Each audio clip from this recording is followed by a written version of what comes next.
আসসালামু আলাইকুম ওরহমতুল্লাহ।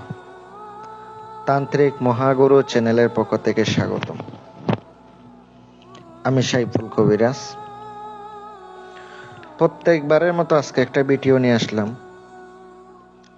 প্রত্যেকবারের মতো আজকে একটা মন্ত্র নিয়ে আসলাম, বশীকরণের মন্ত্র। ভিডিওটা সম্পূর্ণ ধৈর্য সহকারে দেখবেন। যদি আমার ভিডিওটা ভালো লাগে, কষ্ট করে চ্যানেলটি সাবস্ক্রাইব করে পাশে থাকবেন। যথেষ্ট পরিমাণ চেষ্টা করি ভালো ভালো কিছু বিষয় ভিডিও দেওয়ার জন্য, ভালো ভালো কিছু মন্ত্র দেওয়ার জন্য। ইনশাআল্লাহ সাথে থাকবেন, পাশে থাকবেন। যথেষ্ট পরিমাণ চেষ্টা করব আপনাদেরকে আমল দেওয়ার জন্য, মন্ত্র দেওয়ার জন্য, বিভিন্ন তদবির দেওয়ার জন্য। কিন্তু আমার চ্যানেলের সাথে থাকতে হবে। আমার চ্যানেলের সাথে থাকবেন, চেষ্টা করব ভালো ভালো কিছু দেওয়ার জন্য। ইনশাআল্লাহ আপনারাও কইরা উপকার পাবেন। আমি আপনাদেরকে বলবো, যদি আপনার ইচ্ছা হয়, বিশ্বাস, ভক্তি, ভালোবাসা যদি থাকে, তাহলে আমার বিদ্যাগুলা প্রয়োগ করবেন। আর যদি অন্তরে যদি কোনো বিশ্বাস না আসে, কইরেন না ভাই। আপনার অন্তরের ভিতর থেকে বিশ্বাস থাকতে হবে যে হ্যাঁ, কাজ হবে। কাজ হবে। যদি কাজ না হয়, এটাও আমি ব্যবস্থা করে দিব। আপনার অন্তরের মধ্যে একটা বিশ্বাস আনতে হবে যে আমি যদি কাজ করি 100% কাজ হবে। কাজ হবে না কেন? কাজ হইব। বশীকরণগুলো এমন পাওয়ারফুল হয় যে করলে সঙ্গে সঙ্গে হয় না। আর কত হচ্ছে করা মাত্র রেজাল্ট পাবেন তা কিন্তু না। আজকে মহাদেবের একটি মন্ত্র নিয়ে আসলাম, মহাদেবের বশীকরণ মন্ত্র। কিন্তু হিন্দু শাস্ত্রের এগুলো গুরু মন্ত্র, কোথাও পাবেন না। গুরু বিদ্যা দেব, ওই মতো করবেন, কাজ হইব।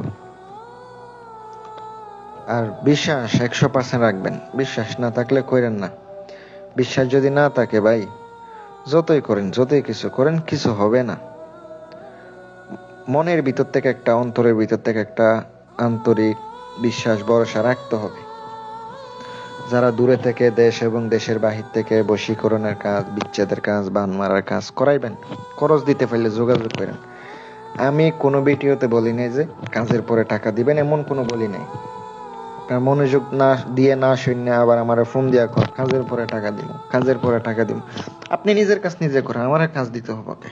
আমার কাজ দেওয়ার দরকার নাই।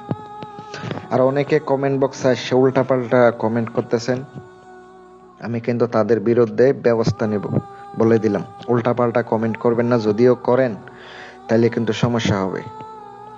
আর কথা হচ্ছে, অনেকে আছে কাজ করতে না পারবো কইলে উল্টাপাল্টা এসে কমেন্ট করে, এটা কোনো কথা হইলো? আরে আপনার কাজ পারবো না এটাই তো। তাইলে তো উল্টাপাল্টা বলার কিছুই না। আমি তো আপনার ক্ষতি করি নাই, তাহলে আমার ক্ষতি করবেন কে? যে মন্ত্রটি দেখতে পাচ্ছেন, 7 বার মাত্র পাঠ করবেন। মাত্র 7টা বার পাঠ করবেন। 7টা বার পাঠ করে আপনি রেজাল্ট নেবেন। রেজাল্ট নেবেন। যদি আপনার এটা তাসির হয়, এটা হচ্ছে মন্ত্র কিভাবে কাজ করে। এগুলা কাজ করে আধ্যাত্মিক শক্তির মাধ্যমে।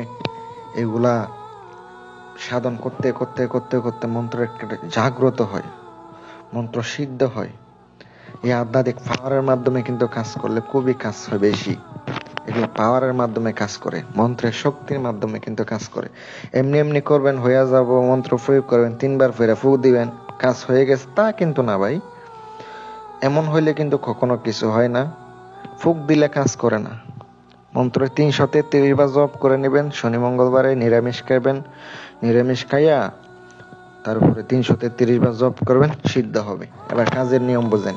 অনেকে আমার ফোন দিয়ে 333 বার জপ করলে নাকি বশ হয়ে যাব, এমন কিছু না ভাই। এটা হচ্ছে কাজের ধাপ, মানে কিভাবে এটা জাগ্রত করবেন তাই। এবার কাজের নিয়ম কি, একটা মানুষকে বশ করবেন কিভাবে, কাজ করবেন কিভাবে। এই মন্ত্রটি আপনি যে কোনো খাবারের উপরে 7বার ফেরা 7টি ফু দিলেও চলবো।